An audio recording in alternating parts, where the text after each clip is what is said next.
Beauty is one of the most celebrated aspects of life, but when beauty and brains combines, this is usually lethal to any subject. Eveleen Mingoye holds this lethal weapon in her hand and great spiritual values on the other to combat the monster poverty that has been constantly glaring at her people with an ugly look. I was born in a small village in Kisumu County, and went to school in Kisumu as well. And then after I finished my high school, I went to Mombasa for a while to hustle as a waitress, just to, after Form 4, then I came to Nairobi when I was now planning to go to school, to the university. And there was this, I stayed for a while, like 2 years, and then there was this competition. So a friend of mine who I was trying to sing with, we were doing kind of collabo, not the real collabos, but when you're in the hood, can you do something, So he told me there's something going on about Miss Eastlands. There's an audition which is upcoming, and I saw it. You can try. With your looks, your confidence, I think you can try. And then I was like, how? Just to me, how can I even think of competing just from the village to Mombasa to Nairobi? Let's not waste time. Then he told me, no, never say that, and never say never, just go and try. I went, and I was actually the best during the audition, because also I had an idea of modeling, so I used to do the stuff, and my sister was like, what's with you? Your walking style, just walk, And so I became the best. I had an A, 82%. So that's how I became Miss Eastlands.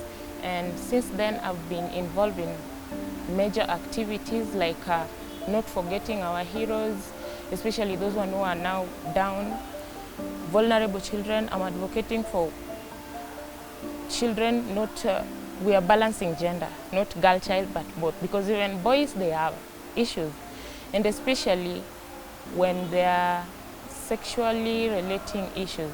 Step by step, she elaborates her journey into charity work, including her target groups.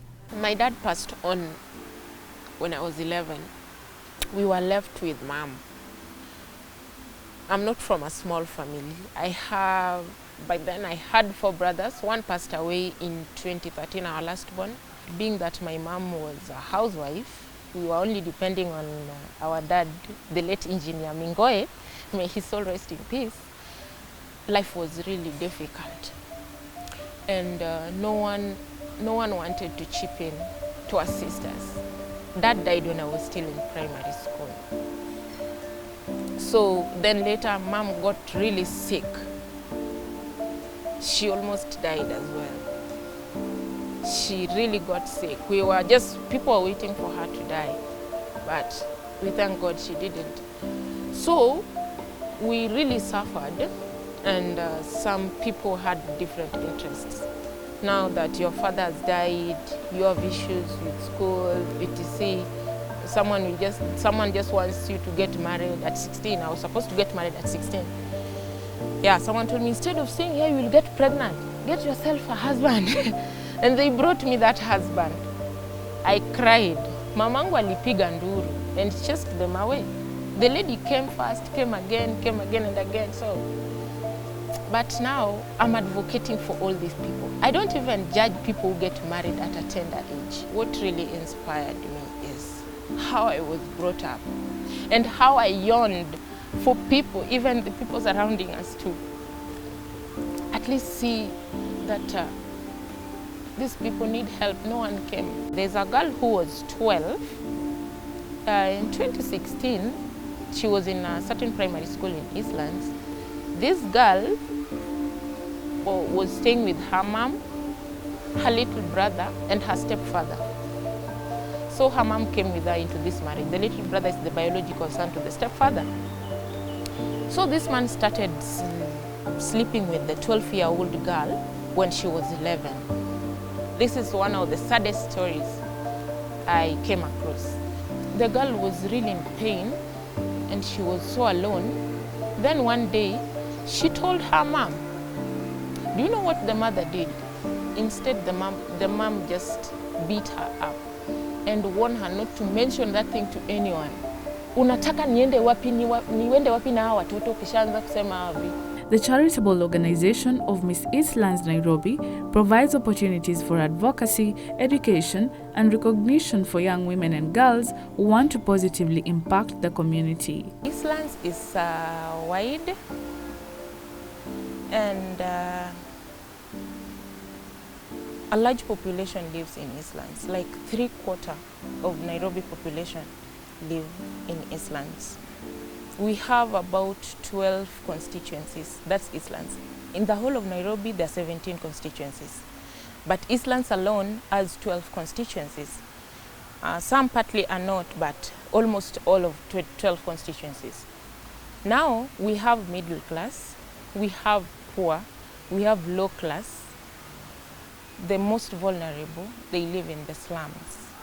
In Nairobi, the only slum which is well known is Kibra. Well, Kibra is not in Eastlands. But if you look at other parts of Eastlands, we have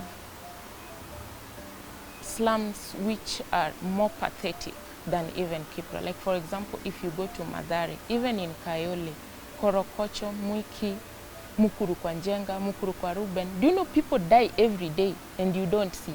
I managed to take a few girls to a vocational training. A few of them, more than 10 at least, went through beauty stuff and they're earning really well. Sometimes they're like, hey, nikununulie soda. I'm like, iko wapi, you see?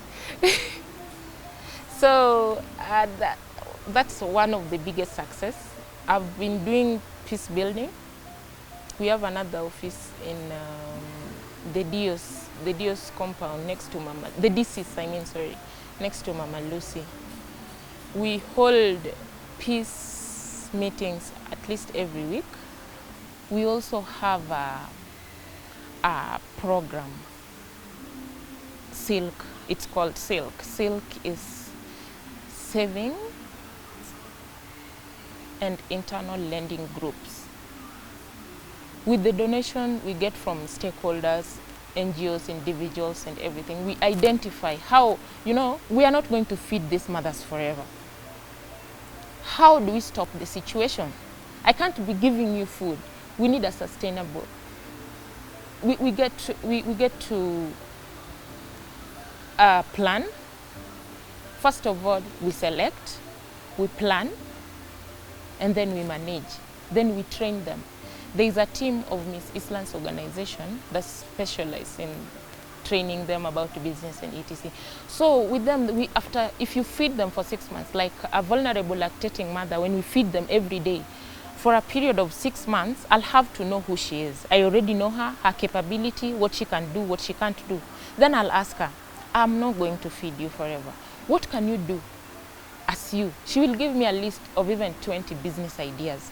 Then we will select how much, how are you going to do it, how are you going to manage it.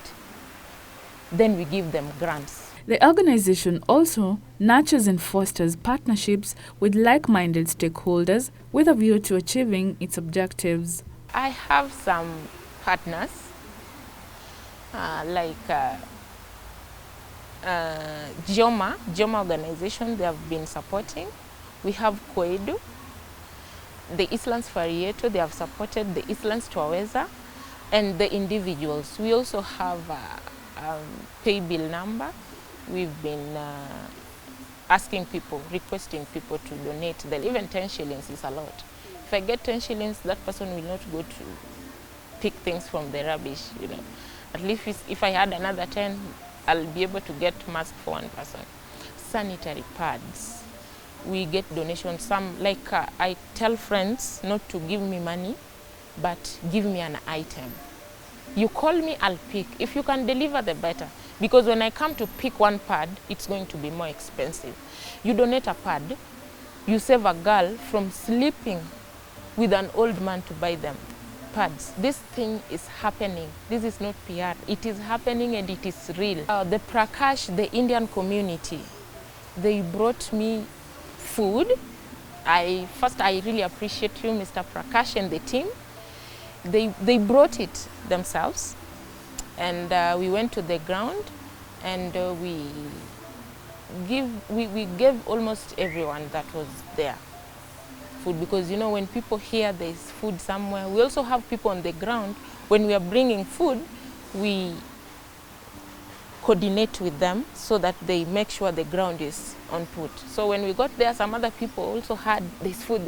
So we had, okay, of course, you can't feed everyone at a go, but at least we are trying. The Prakash brought us really good food, and even sanitizers, soaps.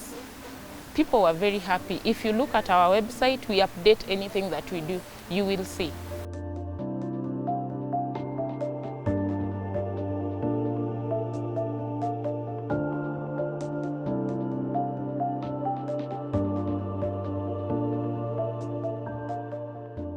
Congestion, all of us here, we know what has been happening to her. This girl has suffered, and I really felt bad for her, especially when she was someone who flew our flag really high. Then right now she's forgotten in the village alone. She's on and off the hospital. Not that we can't afford to treat Congestion. I thought about it and talked to my office and my advisors, and they said it's really a good thing. I left Nairobi personally. I went all the way to Gemiala. After it was on media everywhere, people were seeing me doing the Congestion fundraising, her ambassador.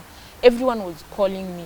There's a psychiatrist hospital in Chiromo. I don't know, I've forgotten its name, but there's a lady who offered to treat Congestion for free. But it did not happen. Tuko poa. Tuko sawa sana. Shwari? Shwari sana. Sawa poa. Unaweza tukikupeleka unaweza beat mtu. Niko sawa, niko strong. Niko good. Uko good. Niko good. Unaweza chapa mtu vibaya. Some people are happy seeing Congestion the way she is, and that's why I did not manage to take her to India. Yes, I didn't manage. The fund drive plan I had was so perfect. I had almost everyone on board, and it was going to be live, but it did not happen. It was turned to some boxing match or for other people's gain. There's always light at the end of the tunnel for they that strive to keep the fire burning. As she is going to make it, and it will be very wonderful. Only that.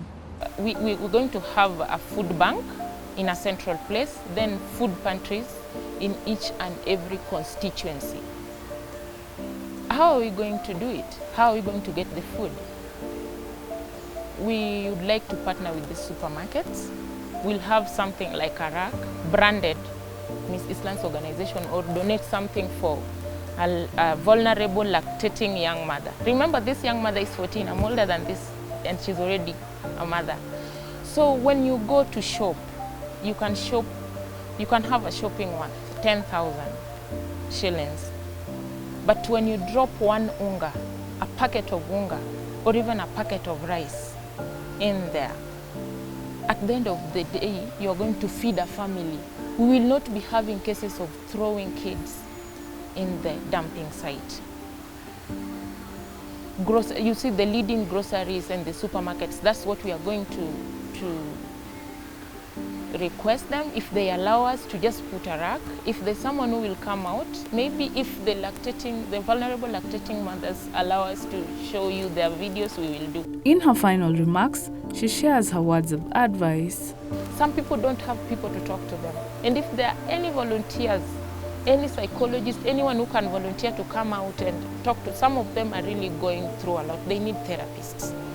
They need people to talk to them. If at all we are our brother's keepers, let us not be selfish. Donate even 20 shillings.